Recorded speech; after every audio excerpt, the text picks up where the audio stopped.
Oh yeah, that's like predominantly the modeling that I do. Because the first time I ever modeled was for an art class. Because I'd always wanted to be a model, but like when you're short and fat, people are like, you'll never be a model. You're not 6'1" and a size 2. That's impossible. And so you kind of just like have that in your mind where you're like, well, that's not for me. Well, that's not for me. And then I found out about art modeling, and I kind of just called a couple classes, and somebody called me back and she was like, yeah, you know, you got shape. That's good. You know, we like to have people who have shape, you know. No one wants to draw a straight line. So this is good. This is good. You know, so I go to this class and I have all these people draw me, and at the end of the class you're like, oh, whoa, that's like my body on like as an art piece. Like, that's wild. That's crazy.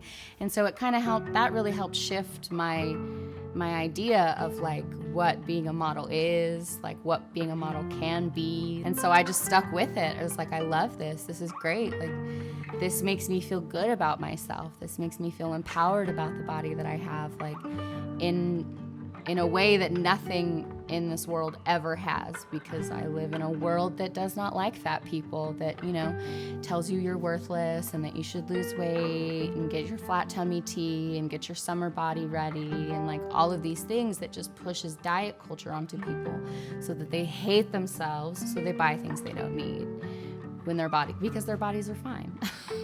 I've always been pretty curvy. That's always just kind of been my body shape. And I remember being in high school, and I was probably like, I was significantly smaller than I am now.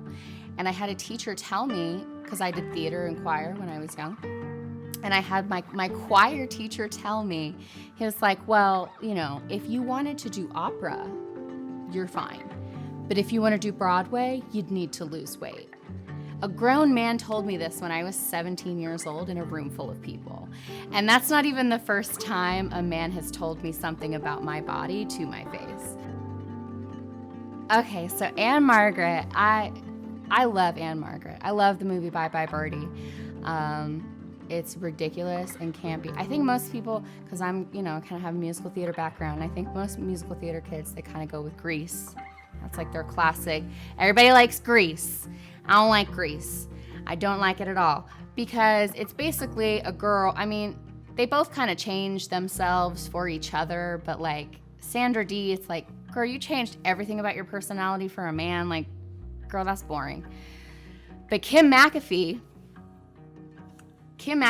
is absolutely 100% her own person. No one is going to tell her what to do. She's going to do whatever she wants, and she's going to talk you into wanting to do it too. That's why I love Kim McAfee. Like, Kim McAfee is a boss. She's just a boss out here living her life, doing whatever she wants to do, and she gets away with it every time. It's great. I love any opportunity to show representation, which is, I think, what I bring to the table. So I love that. I think I have a lot to offer in what I do. And so obviously I want to do that more, and I want to share that more, and hopefully that will help other people. Like, that's what I want to do, is I want to show other people that, like, you can be comfortable in who you are. Like, you can be who you are, and it's fine. Like, it's beautiful, and, you know, there's nothing wrong with the way that you are, because that's who you are. You have to walk around with your body every day. Like, why would you hate yourself? People spend so much time hating themselves. It's like, ugh, that's a waste of time.